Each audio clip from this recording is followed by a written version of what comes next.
We thank you all for coming to this presentation today from different churches, from different organizations. We welcome you and glad that you made use of our cookie table and our coffee. Anytime you want to go and get a refill, they're back there. So this presentation was inspired from a testimony we heard from a migrant family from Honduras. And when we heard it and how horrific the journey was for them, we began to ask the question, why is this happening? How is this possible? What exists within Honduras that led to this? And luckily, we happen to have the gift of a brand new professor here at WSU who is an expert in Latin American politics, culture, economics, the whole thing. And she's going to come, and her name is Dr. Jandre Bates. I always stumble over your name, I'm sorry. And she's going to gift us with her perspective of what is happening right now and what has led up to the current situation. So, Dr. Bates.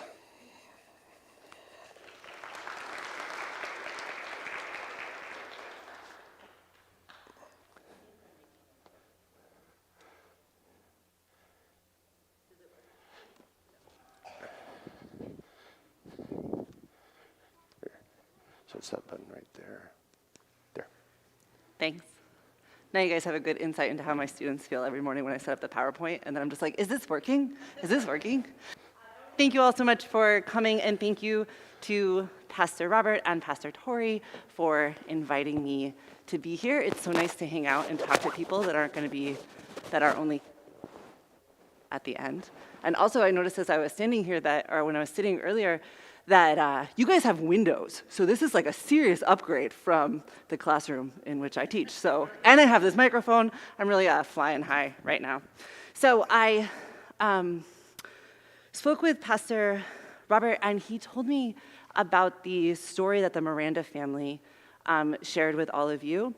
And I know that many of you had questions afterwards, questions like,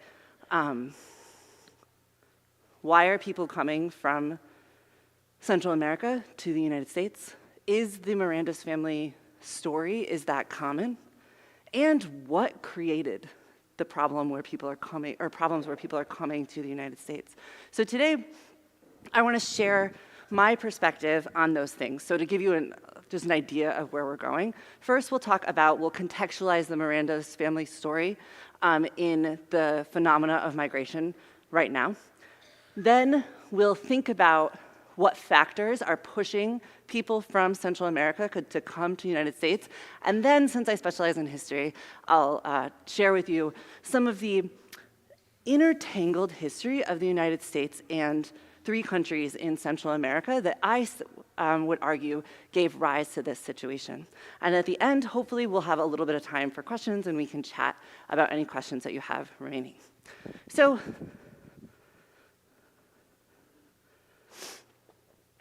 from San Salvador to the border with Texas to El Paso is approximately 1,800 miles. From Tegucigalpa, the capital of Honduras, to Tijuana, where many people try to cross the border, is approximately 2,800 miles.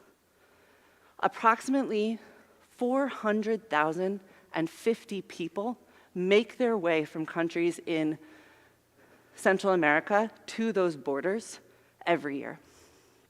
They do so riding on the tops of trains, high-speed trains where if you fall off or if you don't get on right, you could die or have your limbs crushed underneath the wheels.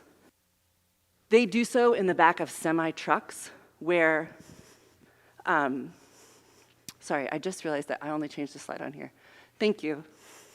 Isaac, I'm just going to do this every time, if that's okay. Sorry, I didn't give Isaac the cue. Sorry, this is a map. So this is where people are coming. These are the main migration routes from Central America to the United States. So people come on the top of trains. They come in the back of semi-trucks, where if you follow the news, you'll know that some of them are left in the desert and die horrible deaths suffocating in the back of semi-trucks, and others of them walk. I looked it up, and it takes approximately 978 hours of walking if you go from San Salvador to Tijuana. Recently, my brother forced me to do a half marathon with him. That was 13 miles, and at the end, dead outside, but I was a little bit inside. So I can't imagine walking 1,800 miles.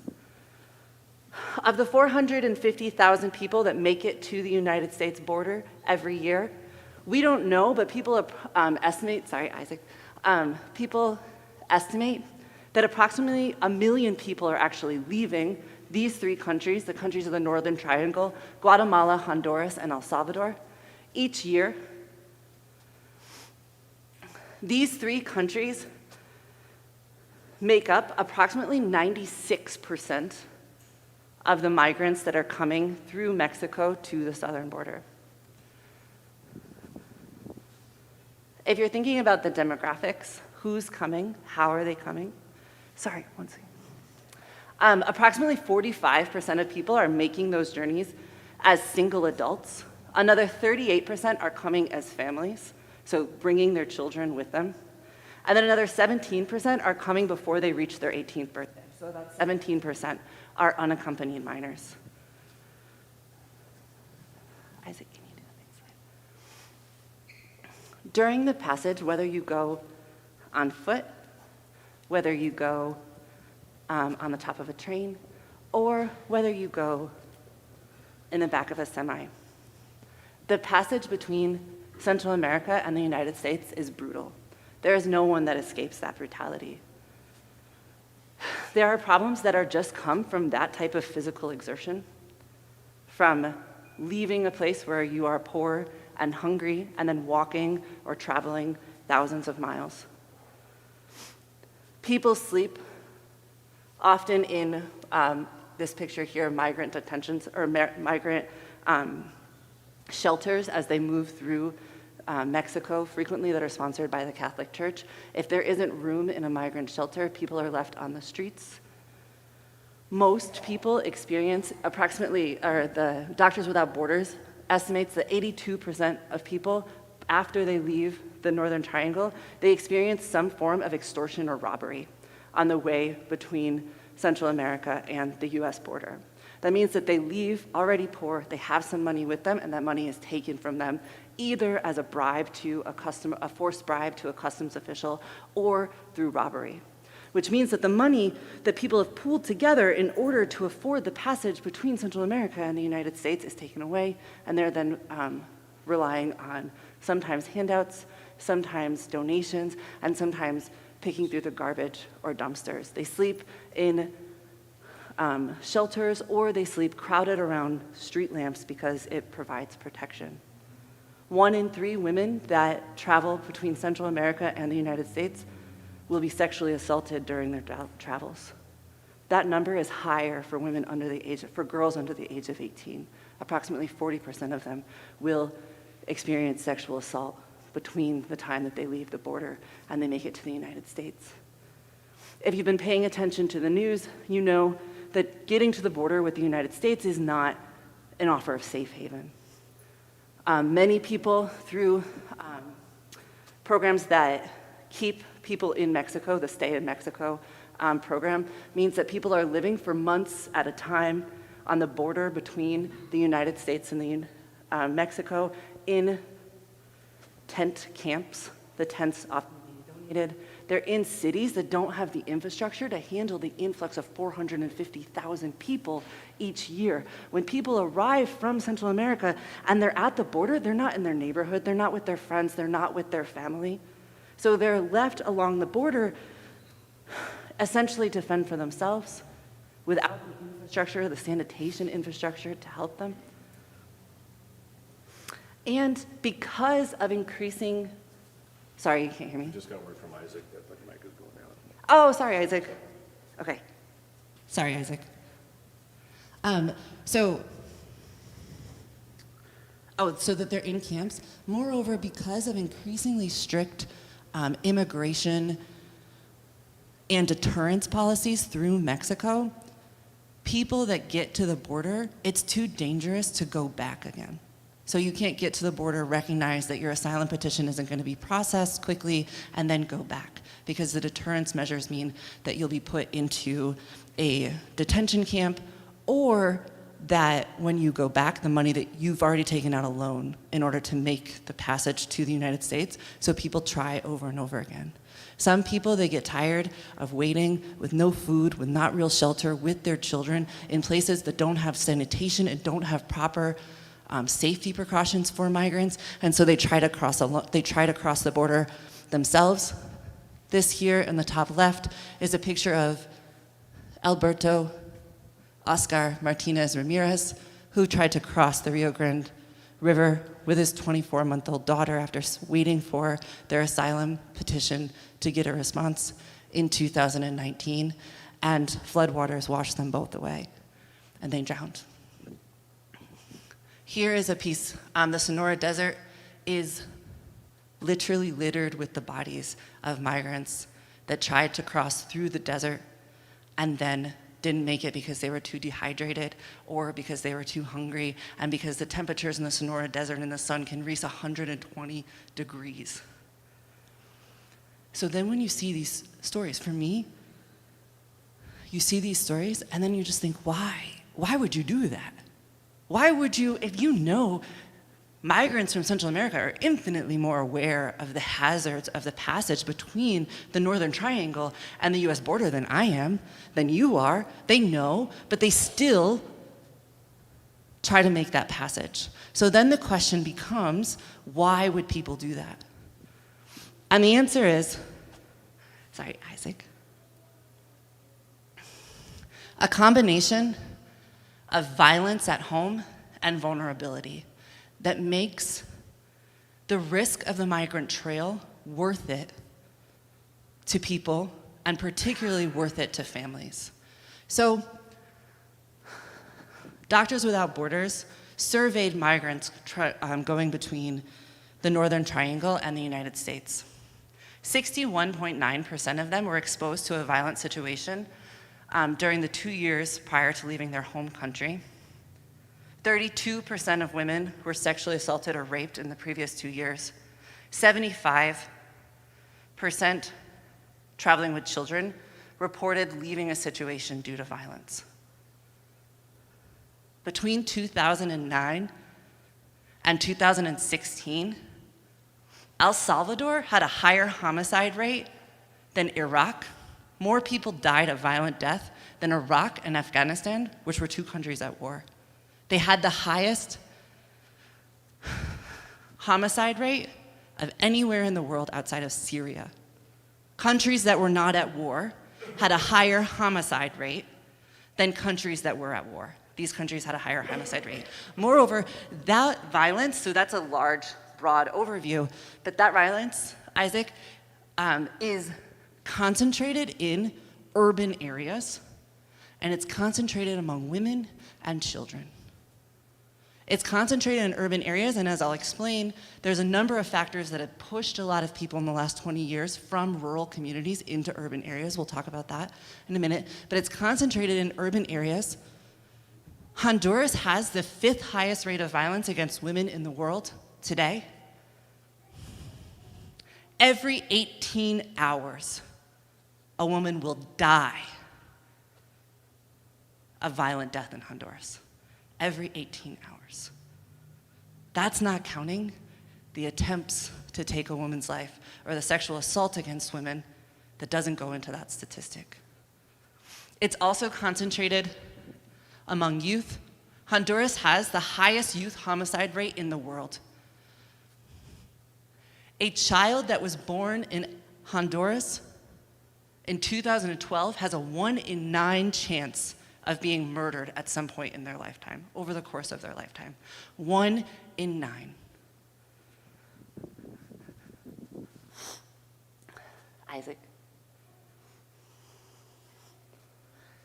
This violence is paired with staggering poverty and vulnerability. Poverty because El Salvador, Guatemala, and Honduras are 3 of the poorest countries on the planet, and they're 3 poorest countries, with the exception of Haiti and Nicaragua, in the Western Hemisphere.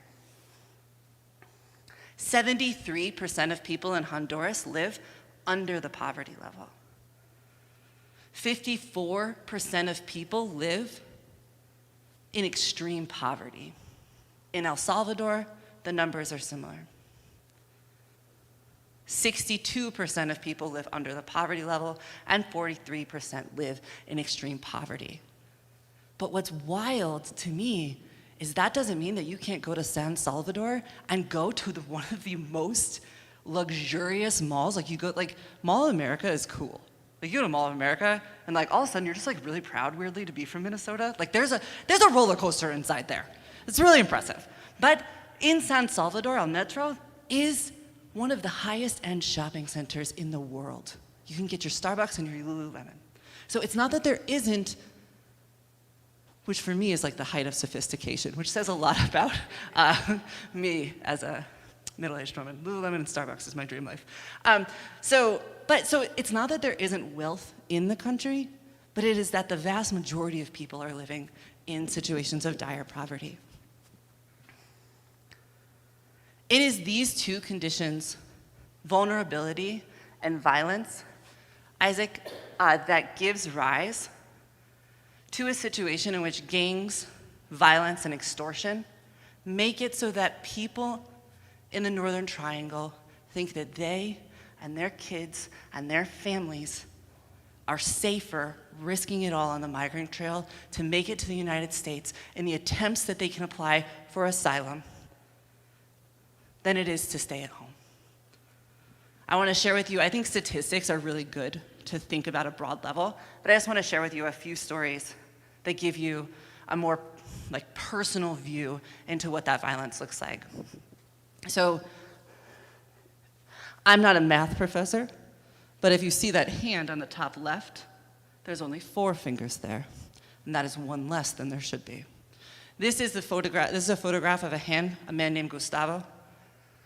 Gustavo, between 1999 and 2006, was one of the very few people in El Salvador that had put together a middle-class lifestyle. He developed a business in which he imported used clothes from the United States and then resold them in thrift stores. And because of that, him and his family were able to buy a standalone home, and they operated 2 stores. However, when gangs moved into Gustavo's neighborhood, having some semblance of a middle-class life made Gustavo and his family a target. So that in 2016, Gustavo was kidnapped, brought to the mountains outside of San Salvador, and kept in a cave for 12 days, while his family took out loans and sold their possessions in order to pay gang members in order to get Gustavo back home. When they weren't able to do so quickly enough, they cut off his pinky finger to ensure that his family knew that they were safe.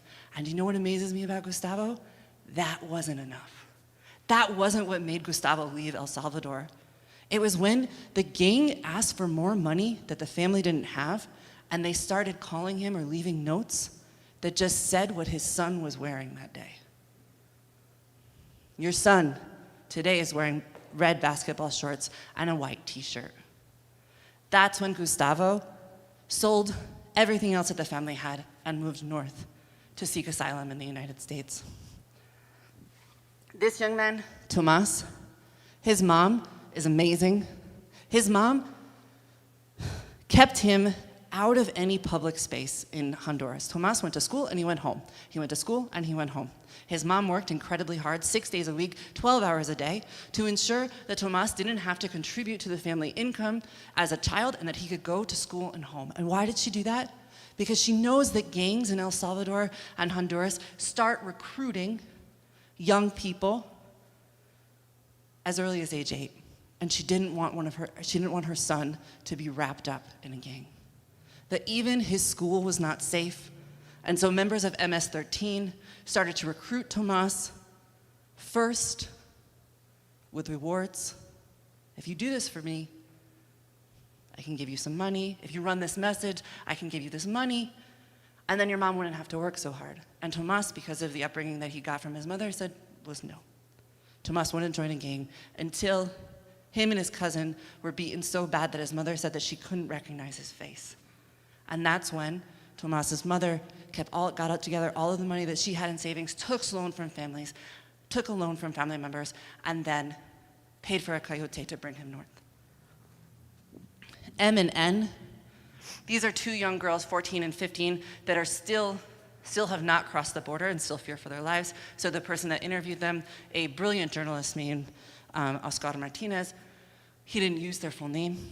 M and N are 14 and 15, and they're besties. When N was 9, she was working on a coffee plantation, and she was raped leaving a field. That rape established her as a member of Calles 18, a gang, as his girlfriend. And he continued to rape her until she was 14. When she was 14, she became pregnant. She gave birth to his son. And she decided that she couldn't stay in what she thought was a hell of a life. And so she fled with her son during a time when the boyfriend was temporarily imprisoned. M was 16, N's best friend, and a 35-year-old man started sending her gifts at her home. Started sending gifts to the door, roses, chocolates would appear at her door. And then when she found out the identity of her secret admirer, it was a 35-year-old man who was also a gang member. And she knew that it wouldn't be long until he came to collect for those payments. And so her, M, and N both left, going north in order to try to make it in to make it in the United States. The final example that I want to give you, so I want to give you examples that are illustrating why different people are leaving. The final person I want to tell you about is Aideen. Aideen is not personally under the threat of violence. No one has personally threatened her the way Tomas, Gustavo, M, and N have been threatened by gang members. Instead, at just 13 years old, she watched her mom, who didn't pay protection money to the gang in her neighborhood. They killed her mother in her home and then tried to kidnap her. She screamed loud enough to get the attention of a neighbor, and the gang members left her, and her mother died, and she has nowhere else to go. And so she thought that she could go north. Notably, Aideen, in the United States, she can't get into a PG movie. She can't get into a rated R movie. But in Honduras, she watched her mother die, and she has no family remaining, and so she left on the migrant trail. So this is, with my students in moments like this, I'm always like, I don't know what to do. So I'm just like, well, that's a real bummer. Let me tell you some more depressing things. So I think right now in your brain, I don't know what you're doing in your brain, but probably in your brain, you're like, this is horrendous. How is this happening? But a little part of you is like, this is far away. This is a different country. You said it was more than 2,000 miles away. This seems really distant from us here in the United States. But for the rest of the presentation, what I want to share with you is actually the very deeply entangled history between the United States and Central America that give rise to these conditions in Central America. And at first, you might be like, why are you telling me this? You're just making me feel bad. But actually, knowing the ways that the United States is deeply entangled in Central America should be empowering. It's empowering because if our country has been part of the reason that these problems are so bad, it means that we can have a role in the solution. So in that way, I hope when I'm about to tell you, you're not just like, why are you dredging up the past? Well, I'm a his professor, that's what you get. But that you see the ways that through acts small and large, interpersonal and structural at the level of legislation, that we can make change. Okay, so no student takes my class and then doesn't see bananas differently at the end. Isaac. Yeah, I know. You were like, Central America, I didn't realize we were going to talk about bananas today, but we will, friend.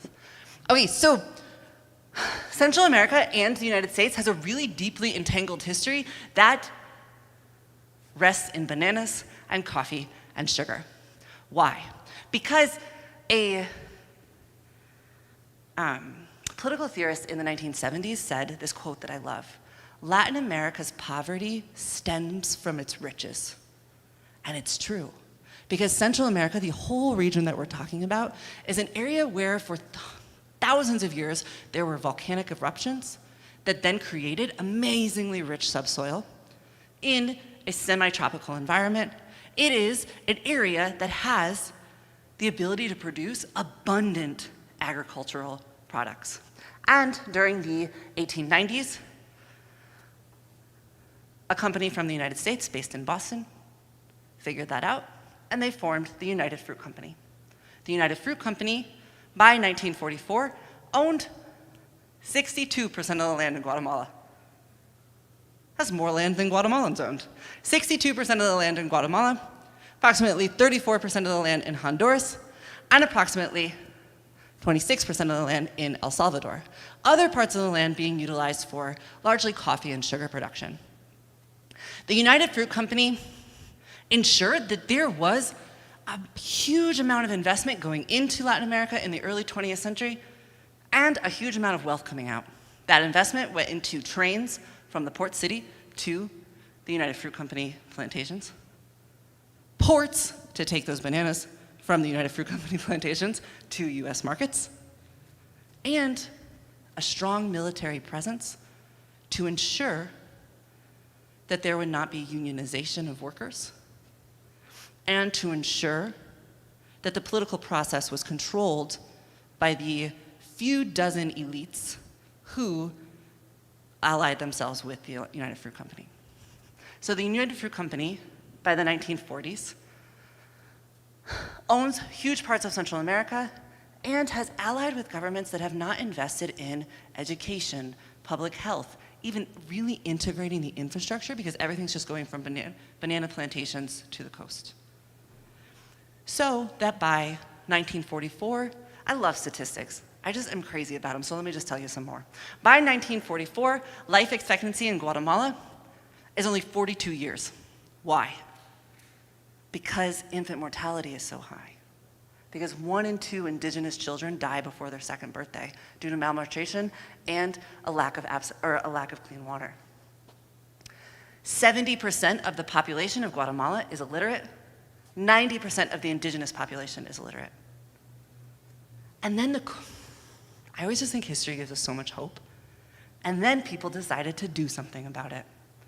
In 1944, middle-class people like teachers, lawyers, doctors, paired with peasant workers, and they had a coup, or they rose up in protest to overthrow the dictator at the time, and they brought in Guatemala's 2 elected presidents. First, a school teacher, Juan Arevalo, and then second, a former member of the military named Jacobo Arbenz. Jacobo Arbenz and Juan Arevalo, they had big plans for Guatemala. They were gonna do revolutionary things like invest in education, like build hospitals in the countryside, like raise the minimum wage to 16 cents an hour, like institute land reform. Institute land reform so that if you have a plot of land that's more than 1,000 acres, and if more than 2/3 of it is uncultivated, if you're not using it, the government will buy it from you for what you said it was worth on your taxes. The government will buy it from you, and then they'll sell it in smaller plots to regular farmers over a 25-year loan. The United Fruit Company, like I said, owns a huge part of Guatemala, so they know that it's going to be tricky with the United Fruit Company. So instead of offering, the United Fruit Company, on average, bought its land for about $1.98 an acre, and then on their last taxes, in 1950, they had said it declined in value. Now it's only worth 83 cents an acre. So they're supposed to give them just what they say it's worth on their taxes, but they know United Fruit Company is going to be a problem. So the government under Arbenz, they offer them 3 times as much as they said it was worth under taxes, more than 3 times as much, $2.98 an acre. And the United Fruit Company says that's a good opening bid. How much do you think they say that their land is worth? You're like, I don't even know. $175 an acre. They said it was worth somehow between 1950 and 1954. They say it's no longer 80 cents, now it's $175 an acre. Of course, the Guatemalan government can't afford to pay that. So the United Fruit Company, which is heavily entangled with the Department of State in the United States, pushes for a coup that overthrows democratically elected President Jacobo Arbenz. Operation PB Success ends land reform in Guatemala, ends democracy in Guatemala, and pushes the country and the region at large into civil war. Isaac, can we have the next slide? Guatemala enters a period of civil war in 1960.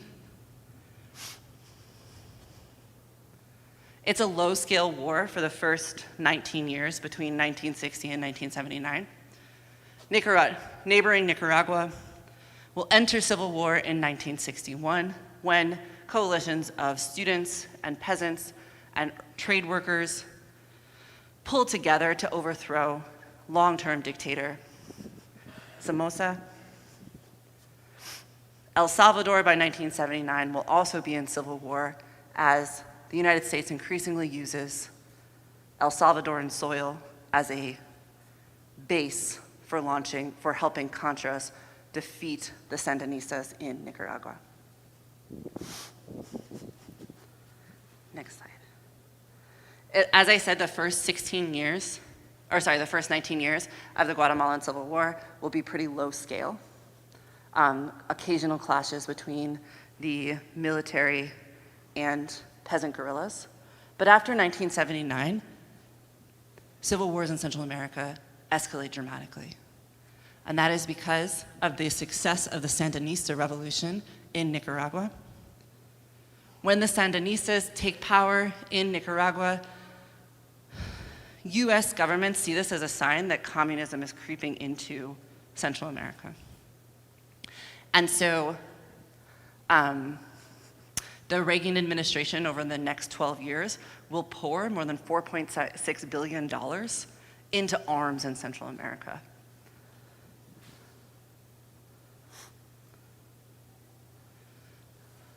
Oh, sorry, Isaac.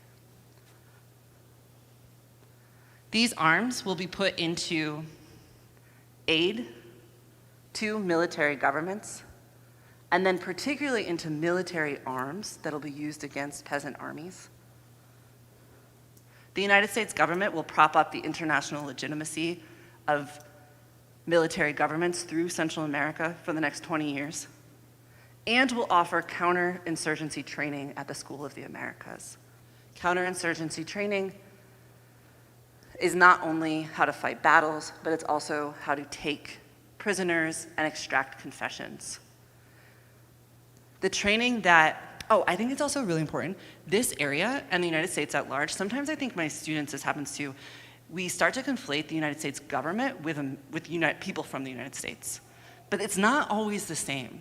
Particularly in this area of Minnesota, many people, so here's a protest, this is based in the this is a protest that's happening in Chicago, but many people protest the funding that the Reagan administration is giving to Central America. And moreover, this area, particularly Minnesota, sends hundreds and thousands of people as witnesses for peace. And so they go to Central America either to really just to bear witness to what's happening in Central America as a result of these funding programs. So really cool. What people witness when they go to Central America is a war that military leaders have determined that they will win through any means necessary. Any means necessary means that in El Salvador, Isaac. In El Salvador, any attempt at unionization is declared subversive activity, and death squads operate openly in cities like San Salvador, Guatemala City, and Tegucigalpa. Extrajudicial killings against trade unionists number in the thousands. Disappearances in which people are either killed immediately or kidnapped, extracted confessions, or extracted information from, and then their bodies are dumped in the side of the road or in a lake or in a well, are common. Torture and rape are in the documents that have been recovered after the Civil War ends. They are not rogue members of the military doing something. They're not bad apples. They're prescribed techniques in order to get confessions. In the countryside is where these techniques are most widely used. The countryside in El Salvador remains relatively rural.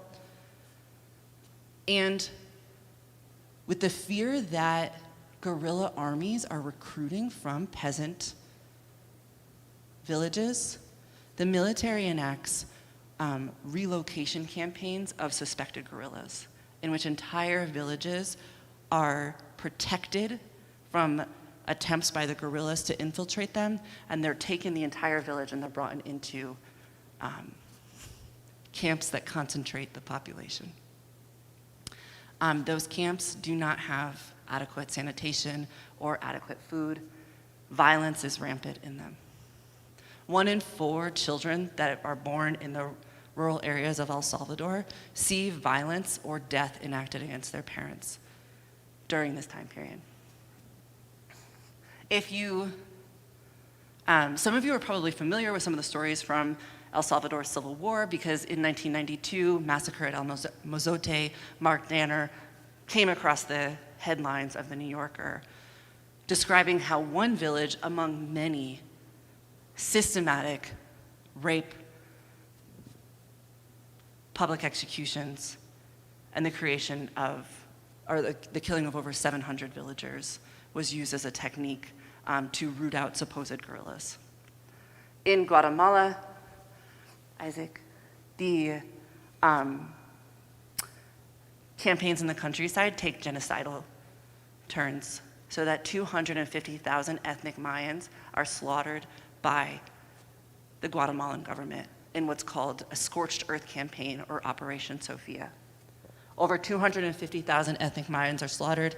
700,000 people from the countryside are forced into civilian defense patrols, which is another way of saying forced labor camps. Another 250 million. Oh, sorry, 250, that's not million, that's 1,000. Phew, that'd be a lot. Guatemala's not that big. 250,000 are forced to flee the Guatemalan genocide. And when they flee the Guatemalan genocide, this creates the first wave of Central American refugees in the United States. Sorry, guys. Central American refugees, even though it's documented the conditions that people are facing in Central America, they are not given refugee status in the United States. They're not allowed to apply for asylum, and instead they're undocumented. They're declared undocumented immigrants during the 1980s when they're fleeing from civil war. Only 4% of the people that apply for asylum from Central America between 1980 and 1996 are successful. This gives rise, once again, to a really cool thing, depending on who you are, I guess, called the sanctuary movement, in which churches from across the United States agree to, or they sponsor Central American families in their church or in their homes. They call upon different legacies to help them understand this. Some of them call upon a legacy of the Catholic Church's use of sanctuary in the Middle Ages. Others, particularly African American churches, are really prevalent in this movement because they link the sanctuary movement to their own history in the Underground Railroad. The Underground Railroad was illegal, but right. They say the sanctuary movement is illegal, but right. Some Central American migrants are lucky enough to be sponsored by church groups, activist groups, but the vast majority come into the United States as undocumented immigrants, and they're pushed into the informal economy, low-wage jobs in cities across the Southwest. Cities like, particularly, Los Angeles. If you know anything about Los Angeles during the late 80s and the early 90s, this is the heyday of gang activity in Los Angeles, Southern California, particularly in poor neighborhoods. So Central American migrants, and we're thinking about this population, right? So this is a population of people that have been terrorized by war, that have fled a region with nothing, and then they arrive in places like Southern Los Angeles. Many of them don't speak English. Many of them, particularly those coming from Guatemala, don't speak Spanish because they're indigenous communities. And so now they're in large cities where gang activity is present, and so they form gangs. Among young people, they form gangs themselves as self-protective measures in places like Los Angeles. Both MS-13, Mara Salvatrucha, and 18th Street, or Calles 18, two of the biggest gangs that are in Central America today, they're not founded in Central America, they're founded in Los Angeles. Tough on crime policies during the 1990s then leads to deportation for minor offenses, such as the possession of small amounts of marijuana, so that children that grew up, young people whose parents or they themselves as small children fled violence in El Salvador, Guatemala, parts of Honduras, they come to Los Angeles, they forget Spanish or forget their native language, they have a criminal possession charge of a small amount of marijuana, and then they're deported back to Central America, where they don't speak Spanish, and their family is in the United States. At the same time, the 1990s, this is when peace accords are happening in Central America. So, 1992 in El Salvador, 1996 in Guatemala, peace accords are signed. And then you have to think Guatemala's been at war for 36 years. El Salvador has been at war, I'm quickly doing math in my head, which shows you how bad I'm at, 13 years. Hundreds of thousands of people have been dislocated. Families have been ripped apart, and people have seen gruesome acts of violence. If you signed in a peace accord, what institutions would you put in place? Education, public health services, mental health services, job training programs? But the peace accords in Central America, that's not what they focus on. The peace accords in areas that have been torn by war for decades, they focus on courting foreign investment into the area with the hopes that it'll lead to jobs, and that those jobs will create prosperity. That happens in the mid-90s and then is codified in 2006 with the Central American Free Trade Agreement. The Central American Free Trade Agreement, governments across Central America, as well as the Dominican Republic, they agree to privatize state services, cut public spending, and deregulate the economy in order to attract jobs. The idea is if they deregulate the economy, limit protections for the environment, slash minimum wage, slash the ability to organize unions, slash safety standards, that companies will move from places like the United States to Central America, and that jobs will be created. And they're not wrong. The Central American Free Trade Agreement does increase gross domestic product, and it does increase the number of jobs in industry that come into Central America. But they have other effects as well. So the first is decreased food security. In 1996, in El Salvador, Honduras, and Guatemala, the average between the three, the agricultural production only accounts for about 12% of the economy, but it employs about 38% of people. 38% of people work in that economy, and that's because many of them are participating in very small farming, subsistence farming, and then they sell extra products to a local market. So they're not contributing to the export economy, but they're contributing to the local economy. With the Central American Free Trade Agreement, like if you know things about NAFTA, local farmers now have to compete with heavily subsidized corn and grain from the United States. So the United States farmers or corporate agro businesses are heavily subsidized, and they're looking for a place to bring their products, and so they dump them at very, very low prices into Central America. In doing so, it makes it so many small farmers that were producing most of the food that they're producing the food they need and then selling their surplus to a small local market. Nobody's buying from those markets anymore because they're getting cheaper food from the United States, from agribusiness in the United States. So it pushes small farmers off their land. Moreover, it encourages, the policies are, under the Free Trade Agreement, is that Central America should focus its attention towards cash crops: coffee, bananas, sugar, palm oil. And so, as soon as small farmers can't pay their taxes or they're having difficulty paying loans, getting new equipment, there's a new company that's ready to move right in. And in fact, they do. So you see in Central America between 1996 and the end of the peace accords until today, the rise of heavily processed foods coming from the United States. And you also see the rise of the use in large farms, agro-businesses, pesticides that have been banned from the United States and Western Europe for decades. So Monsanto markets agrochemicals today in Central America that have been banned from the United States and been banned from Western Europe since the late 80s.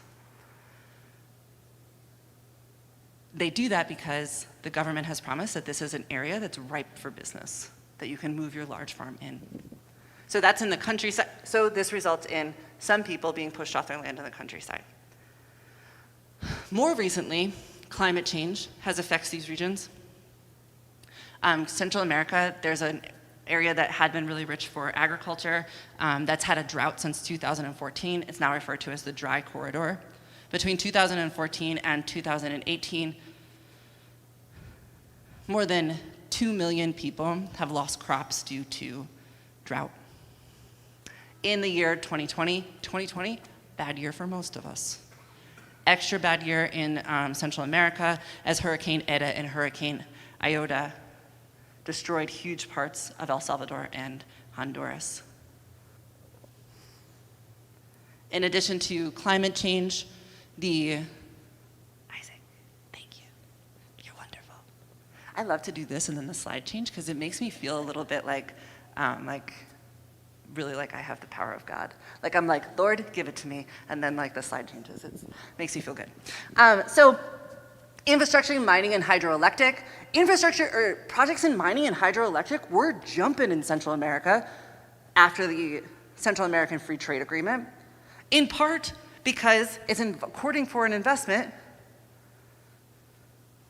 in lucrative fields like hydroelectric and gold mining, and because deregulation makes it really cheap to run gold mines. It makes it really cheap to dump the chemicals. If you do deregulation, it makes it really cheap and easy to dump chemicals from gold mining plants into nearby water. 90% of the water in El Salvador is polluted, not fit for human consumption.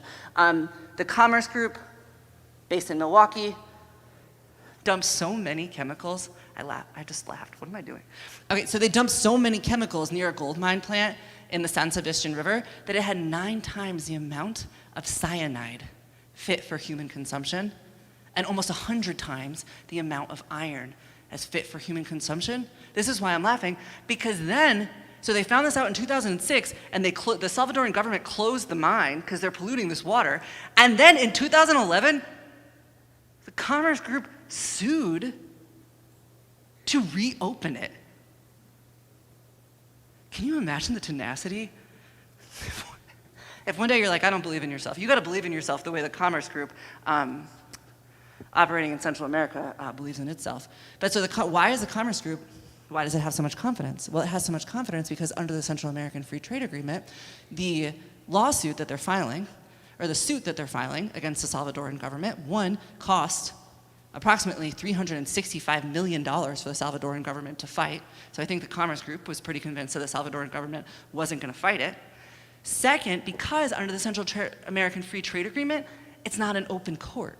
You have a special panel that's created by the signers of the Central American Free Trade Agreement that is representatives of governments and representatives of the corporations, and they work together to decide whether the Commerce Group should reopen their gold mining plant and dump chemicals into this river so that people locally, one, lose their farms, their animals die, and they have to purchase bottled water because they can't get water from the stream. They have to purchase water from companies like Nestle that are operating in Central America and that are producing and that have these initiatives to create wells and bottled water. So that was just two pictures of the countryside. So then people leave the countryside and Central America is increasingly urbanized.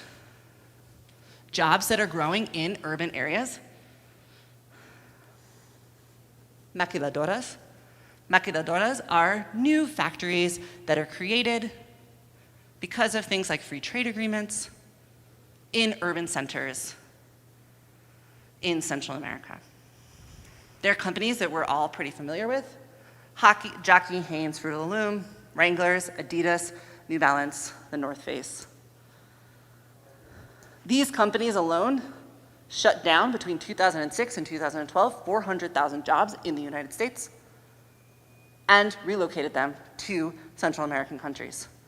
250,000 new jobs from those companies in Central American countries. Vernon, you're the face I know, so I'm gonna reference you. Vernon's like, wait, that math doesn't add up.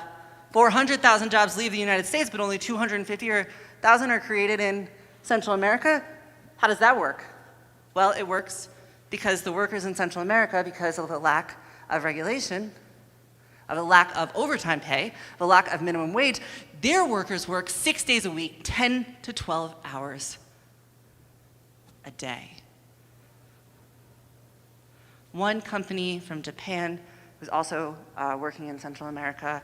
They were cited as a labor violation, which it takes a lot to have a labor violation in Honduras, because they instructed their employees to wear diapers as an efficiency measure. That's the kind of jobs that are moving into Central America. Textile workers in the United States make on average about 300, that'd be great. 37,000, inflation's not that bad. $37,000 a year in Guatemala, working 6 days a week, 10 to 12 hours a day. They make approximately $4,500 a year and make, in Honduras, about $2,500 a year on average on those conditions.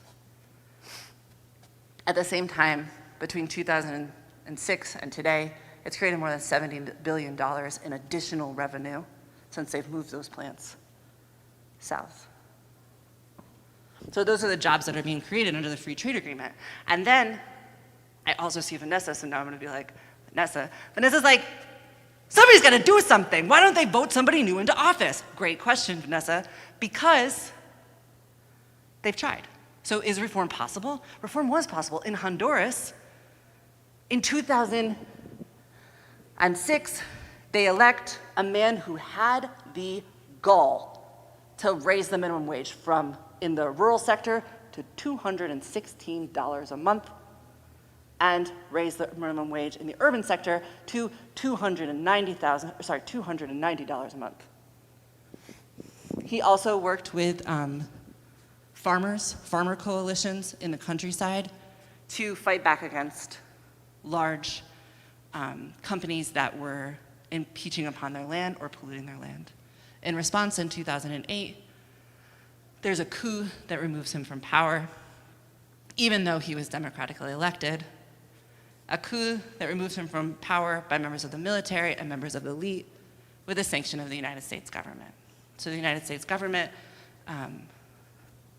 did not orchestrate the coup themselves, but they refused to speak out against it, because speaking out against it, or even calling it a coup, because a coup would require that the United States stopped sending aid to Honduras. So they refused to call it a coup. And the words of Secretary of State then, Hillary Clinton, she decided not to call it a coup so that Hondurans could figure out for themselves what kind of government that they wanted without the United States withdrawing its aid. But the government that gets put into place is not the government that vast majority of people in Honduras wanted, because in the 2 weeks after the coup that takes Zelaya out of power, Human Rights Watch documents at least 8 journalists that are speaking out against the coup are murdered, and at least 280 trade union activists are murdered in the 2 weeks that follow. Zelaya is a coup that removes him from power, and then instead the person that's installed is Porfirio Lobo Sosa. Human rights violations jump. Opposing political power groups are also come under the scrutiny of increasingly militarized police forces. And within 2 years, Lobo Sosa's son is in jail for taking bribes up to the amount of $2 million or he's under investigation for taking bribes for more than $2 million from narco traffickers. Later, Lobo Sosa's wife will also be investigated for stealing more than $4 million from local schools. Sorry, one more slide and then we'll be done, I promise. Robert's like, you said that you would get this all in 30 minutes. I know, don't have time management skills. The good Lord blessed me with so many things, but that was just not one. Okay, so this is the last one, I promise. So it is in this environment in which then, so I just want to highlight some things that I just said, is that people are being pushed from the rural sector into the urban sector. There are not good paying jobs available. And through coups or through rigging of the democratic process, the governments that are in power are aligning themselves with corporate interests or the interests of the very elite instead of the interests of the majority. In order to court foreign investment, you have to give the appearance at least that there's stability in the country. So after 2006, there's campaigns in Honduras, El Salvador, and Guatemala that basically criminalize poor youth's presence in urban spaces. So in order to show that they are tough on crime and that gangs and violence isn't going to make its way into Central America the way that it had in places like Mexico, police indiscriminately round up youth in public spaces, imprisoning them. In Honduras alone, in the capital of Honduras alone, there's more than 3,000 extrajudicial killings of youth. So this is extrajudicial, is just police killing youth between 2002 and 2006 in order to make way for the Central American Free Trade Agreement.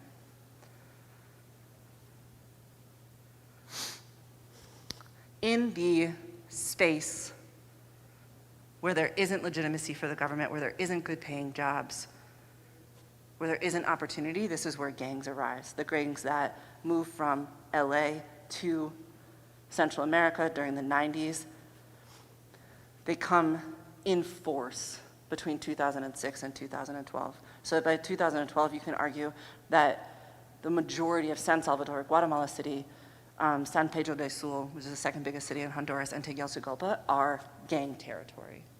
These gangs, there's often a confusion that I want to highlight. The gangs in Central America are not narco traffickers.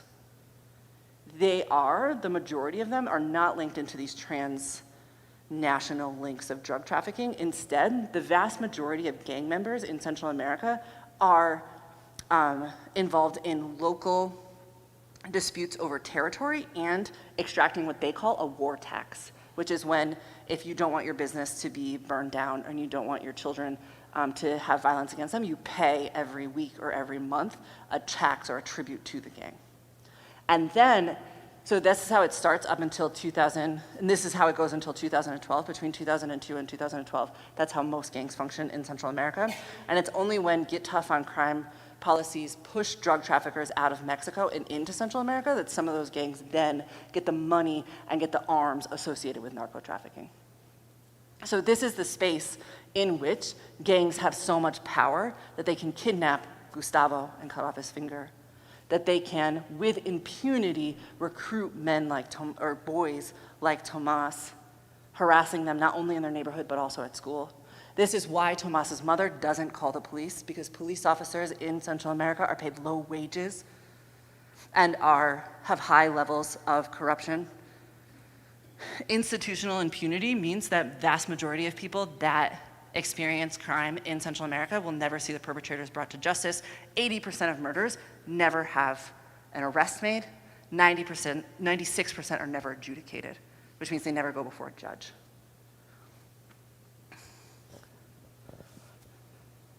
So to answer my first question being, why are people coming to the United States? I would argue people are coming to the United States because that's what you would do. That's what I would do. Earlier you might have seen my little blondie blue girl. She was in a situation in which a gang member was gonna make her his girlfriend, her will or against her will. I would do whatever it took to get what I had and to come to the United States, to come to someplace that seems safe. That's what I think the vast majority of people would do. I know the people in Winona, the worst thing about living in this town is that if you're with a child and you get like near an intersection, people will stop so far back, like you'll be like half a block away, and they're like, whoa, whoa, whoa, whoa, you just go right ahead, ma'am. People in Winona, they care about children, they care about families.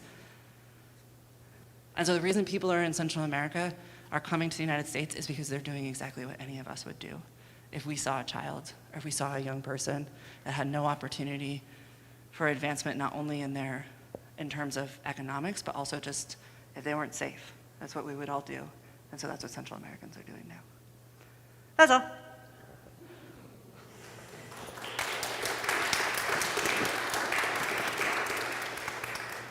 Thank you, Andrea.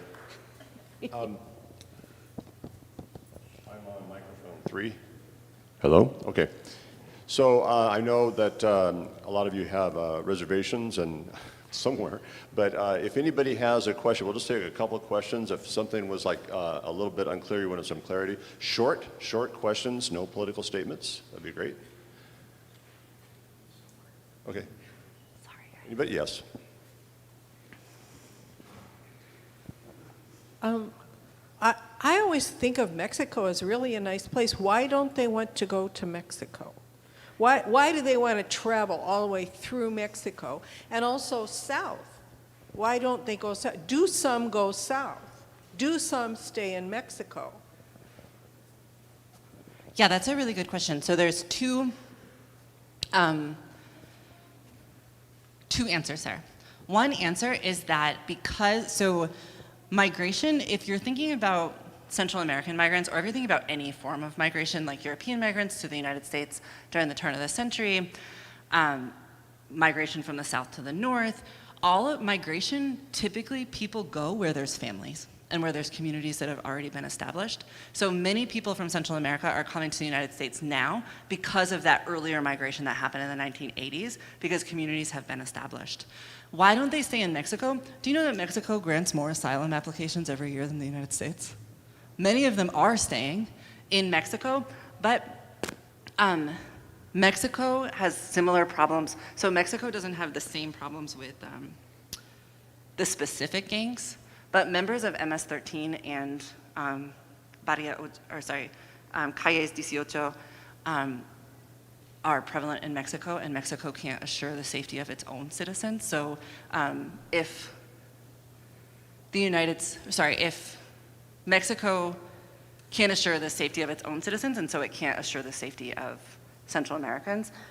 And so I think that's why they don't stay in Central America. There's many people that are at the border right now, like at the border with the United States, that are genuinely, they fear for their lives because they know that members of the gangs that they fled are operating in those areas. And I think that the United States has a stronger, people feel like they can turn to the police and the United States once they get asylum in a way that they don't think that they're ever going to be safe in Central America, or sorry, in Mexico? That's a really good question, though. People do stay in Mexico, but others of them make their way to the United States. Yeah, that's a really good question, is why not go to Nicaragua and Costa Rica? Nicaragua and Costa Rica, Nicaragua is also a very poor country. It doesn't send the same numbers of migrants because it has a different attitude towards social services for the poor. But Nicaragua doesn't have opportunities for safety, and Costa Rica, gangs still operate in Costa Rica. So I think they don't see it as safe. People from Nicaragua, they most often go to Costa Rica because Nicaragua is poor, and they go to Costa Rica instead. But I think people come to the United States because they see it as a source of like genuine safety. That's a great question. Okay, we have time for just a few more questions. We'll make things short. And so, anybody have another question? Like where bathrooms? Our government, I understand, in long range, until the situation in Central America is better, the people are continue to come. We have Hispanic members down in Rushford. There's nothing for them in Mexico. That's why they're here. How do we change? Is there any hope? Because, our immigration policy is not going to change till the people stop coming, and the people aren't going to stop coming because life at home is hell.